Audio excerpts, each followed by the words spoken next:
कहानी है रामपुर गांव की, जहां के मर्द महिलाओं को हमेशा नीचा दिखाने की कोशिश में रहते। अरे अभी तक खाना नहीं आया क्या? मुझे एक और शादी करने की जरूरत है। नहीं जी नहीं, ऐसा मत करना, वरना मैं कहाँ जाऊंगी। खाना लेकर मैं अभी आई जी। गांव की पंचायत में भी फैसले हमेशा औरतों के खिलाफ ही रहते। मैं जो फैसला सुनाता हूँ वो भगवान की आज्ञा होती है। इस लड़के ने अपने मन से शादी करके अच्छा नहीं किया। लड़के को घर भेज दो और इसकी शादी इसकी जाति की किसी लड़के से करवा दो। लेकिन ये लड़के, इसे तो गांव के बाहर निकाल दो। नहीं नहीं जमींदार साहब, ये क्या बोल रहे हैं? ऐसा नहीं हो सकता। मेरी बेटी मासूम है, इसे अच्छे बुरे की समझ नहीं है। अरे कहाँ जाएगी ये बेचारी? कहाँ जाएगी? इतनी चिंता है तो पूरे परिवार का गांव निकाला कर देते हैं। बेचारे पूरे बसे बसाए परिवार को गांव छोड़ना पड़ता है। चाहे जो हो, अगर बेटियों को कंट्रोल नहीं कर सकते तो गांव में रहने का कोई मतलब नहीं है। यहाँ औरतों को दब कर रहना होगा। कोई भी अपने हिसाब से कुछ नहीं कर सकता, सब ईश्वर की मर्जी से ही होगा। तभी गांव का एक आदमी दौड़ा दौड़ा आता है। सरपंच साहब, जमींदार साहब, वो कालिया है ना, उसकी बेटी पढ़ने के लिए शहर जा रही है। अच्छा, ये कब हो गया? और कालिया की हिम्मत कैसे हो गई ऐसा करने की? लेकर आओ उसे और उसकी बेटी को। बस फिर क्या था, हाजिर हो जाते हैं कालिया और उसकी बेटी सरपंच के सामने। और कालिया, ये क्या सुनने में आ रहा है? बेटी को इंजीनियर बना रहा है तू? और ये बता, गांव में तो स्कूल नहीं है, फिर कहाँ से इतनी क्लास पास कर गई तेरी बेटी? राधा, जो कि कालिया की बेटी है, उसे लगता है कि सरपंच उसकी तारीफ कर रहे हैं। सरपंच जी, मैंने ऑनलाइन पढ़ाई की है, डिस्टेंस लर्निंग से। सभी में मैंने अच्छे नंबर पाए हैं, जिसे देखते हुए शहर की इंजीनियरिंग कॉलेज में मुझे स्कॉलरशिप मिली है। वाह जी वाह, क्या होती है ये? पहले तो ये बताओ, फिर आगे की बात करते हैं। पूरा गांव राधा की बात सुन रहा था और राधा बोलती जा रही थी। तो ऐसे मैं फ्री में एक अच्छी शिक्षा लेकर गांव में जो कुछ परेशानियां हैं, जैसे बिजली, पानी और इंटरनेट जैसी समस्याओं के लिए काम करूंगी। मैं गांव को शहर से जोड़ने के लिए पुल का निर्माण करवाने का प्रस्ताव रखूंगी। मुझे पूरी उम्मीद है कि जल्द ही हमारा गांव भी तरक्की की राह पर चल पड़ेगा। राधा की बात सुनकर सारे गांव वाले ताली बजाने लगते हैं। सरपंच को समझ नहीं आता कि वो क्या करे। चुप रह नादान लड़की, गांव के खिलाफ जाने के लिए तुझे गांव से बेदखल कर दिया जाएगा, वो भी पूरे परिवार के साथ। और हाँ, अगर ठीक से गांव में रहना चाहती है तो ये पढ़ाई लिखाई छोड़ दे। हम तेरे लिए गांव का कोई होनहार लड़का देखेंगे। तभी गांव का एक आदमी बोल पाता है। अरे नहीं नहीं सरपंच जी, राधा बिटिया जो बता रही है, अगर वैसा हो जाए तो हम लोगों को पैसा कमाने के लिए बाहर नहीं जाना पड़ेगा। हाँ जी, और ना ही कोसों दूर पानी के लिए भटकना पड़ेगा। हमारे बच्चे भी अच्छी पढ़ाई कर सकेंगे और आगे बढ़ेंगे, ना कि हमारी तरह खेती करते बैठेंगे।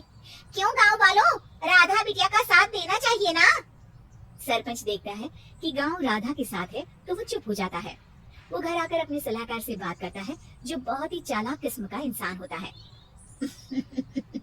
अरे सरपंच साहब, आपको बहुत ही होशियारी से काम लेना पड़ेगा। एक बार गांव तरक्की कर गया, यहाँ के बालक पढ़ लिए तो कोई ना पूछेगा आपको। और फिर ये जो बेटा और बेटी है ना आपके, इनको भी आप लोगों की तरह ही जीवन जीना होगा। हाँ, लेकिन करे तो क्या करे? वो ना आप मुझ पर छोड़ दीजिए, बस मैं जैसा बोलूं करते जाइए।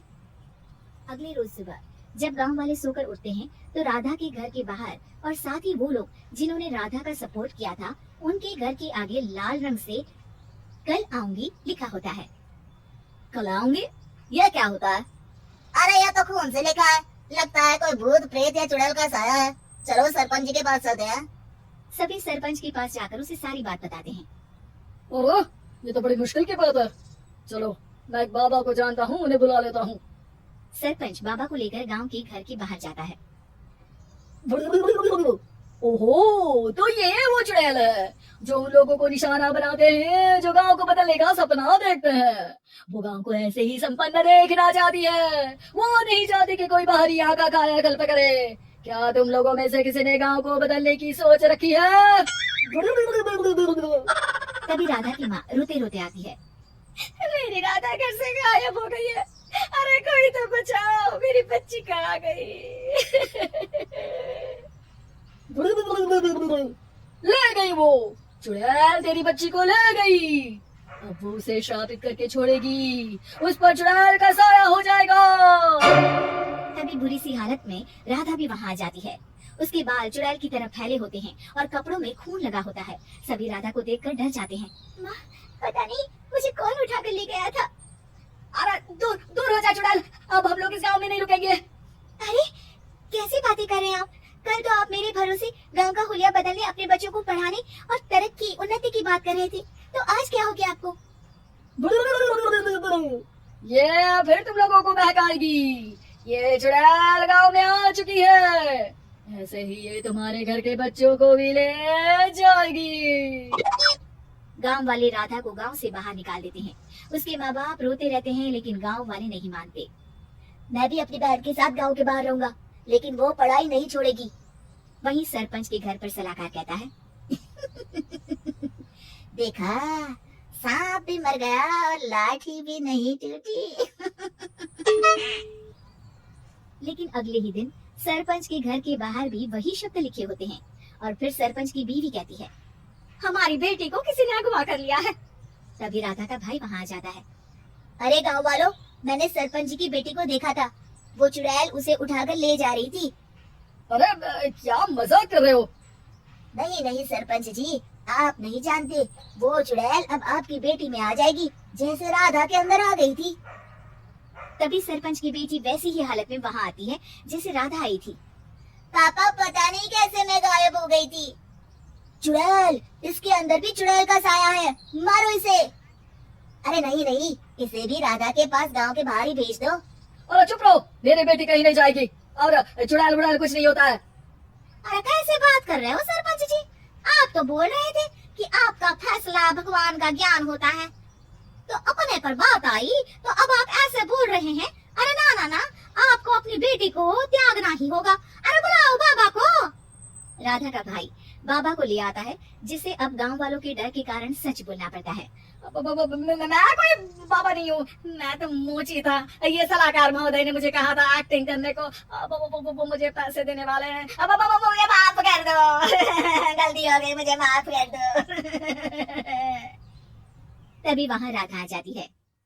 देखा सरपंच जी, जब गांव के बच्चे साक्षर होंगे तो आप जैसे लोगों की चालाकी नहीं चलेगी।